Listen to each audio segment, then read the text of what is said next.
大家好，这里是听广播学英语频道。今天我们来听听塑造亚裔美国移民群体的电影介绍。杰夫·杨和普里蒂齐布讨论了他们的书《金色银幕》The Golden Screen， 书中收录了130多部电影，塑造了好莱坞对亚裔美国人的刻板印象。他们探讨了正面和负面描绘，包括外国电影对亚裔美国人社区的影响。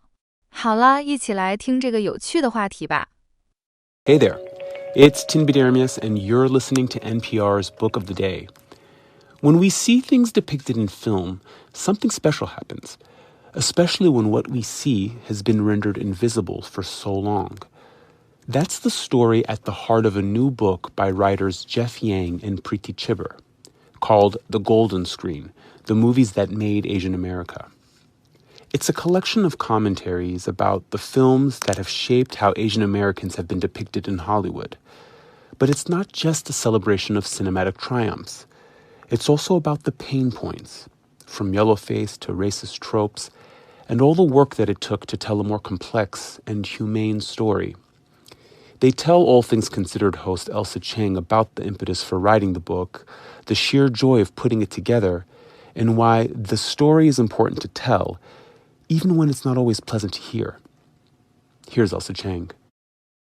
When the movie Everything Everywhere All at Once came out last year, it made history. And the Oscar goes to Everything Everywhere All at Once. That movie was widely beloved for its portrayal of Chinese immigrant parents struggling to connect with their American daughter. I don't want to hurt anymore, and for some reason, when I'm with you, it just hurts the both of us. This film felt new and fresh, but at the same time, Everything Everywhere All at Once is actually part of a long, complicated history of Asian representation on screen. And that complicated history is what writer Jeff Yang unspools in his new book, The Golden Screen. The book selects more than 130 films over the last century, and it invites contributors like author Preeti Chhibber to reflect on how some of their favorite films shaped their own identities as Asian Americans. Jeff Yang and Preeti Chhibber join us now. Welcome to both of you. Thank you. Hi. All right, Jeff, I want to start with you because, under the title of this book, you have the phrase, The Movies That Made Asian America. Why did you feel a book like this had to be compiled? Well, this is a moment in which we are finally, for the first time, starting to see this plethora of diverse, inclusive, and authentic representations of our Asian experiences on screen. Yeah. Even when you're kind of playing a little snippet of Everything Everywhere All at Once, winning the Oscar, I almost cheered out loud. I know. And the book is sort of like a cheer out loud.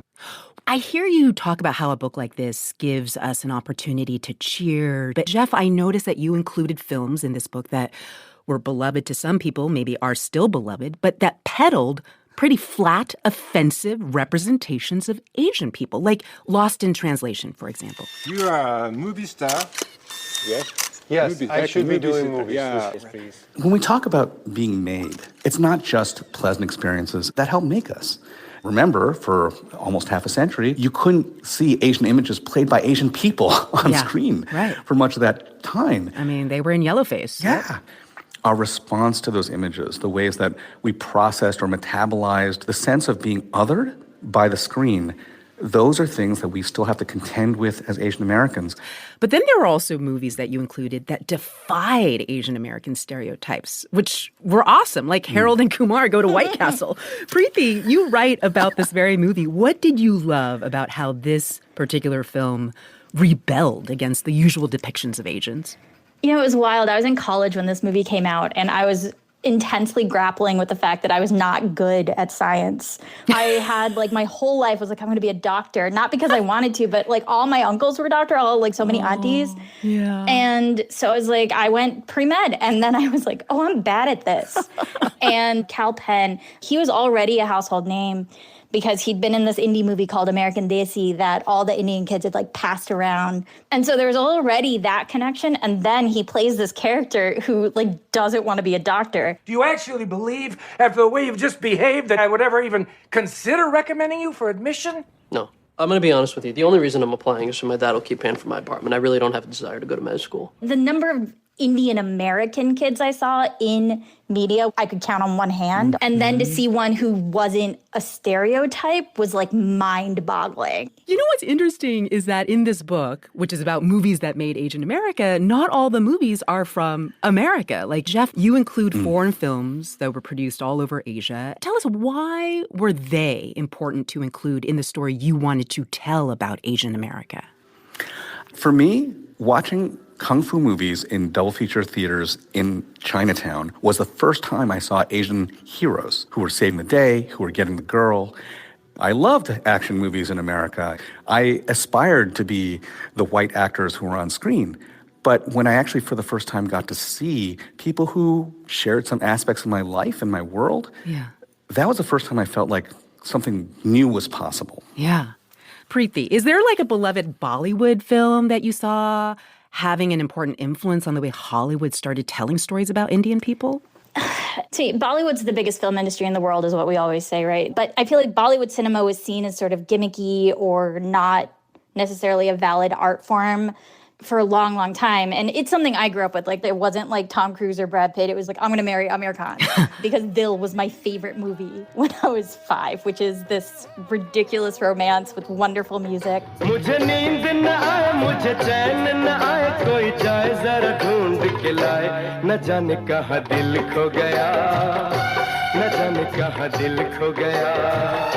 Bollywood was the only avenue towards sort of Indian representation for us. And the association to Hollywood, I think of like Bride and Prejudice or Polite Society, which just came out this year. Oh, I love that movie. Yes. The dance that Rhea does at her sister's wedding is Mardala from Devdas. It is the same dance that Madhuri Dixit does in that movie from like 2002.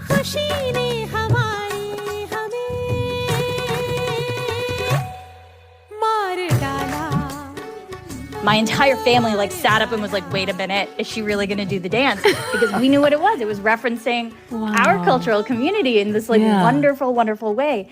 So I think the influence of Bollywood is much more recent in Hollywood than when I was little for a multitude of reasons. But it was such a huge part of our community that all I wanted to do was like share it with everybody I knew. Yeah.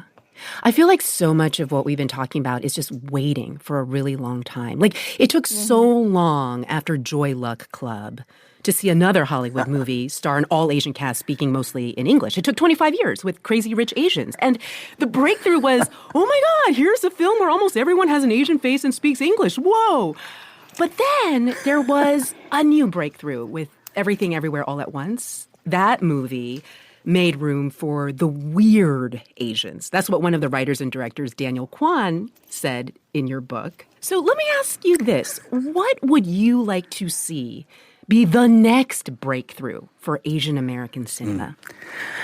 To not have to have a sharp intake of breath every single time a new Asian or Asian American film comes to the screen, right? We don't want to worry about whether it's going to be successful or represent us well. And I think we're kind of getting there. We finally arrived at the era where Asian Americans can be mediocre.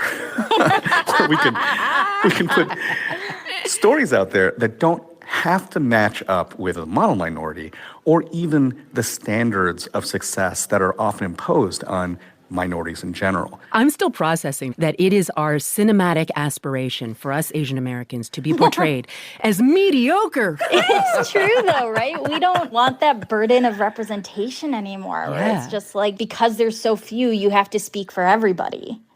Being able to recognize that creators from our community can make film or create art that doesn't have to be associated with identity is something that I think could be very exciting. The character just happens to be Asian. Exactly. It allows that character to exist in addition to that part of themselves. Preeti Chhibber and Jeff Yang. The new book is called The Golden Screen, The Movies That Made Asian America. Thank you to both of you so much. Thank you. Thank you so much, Elsa.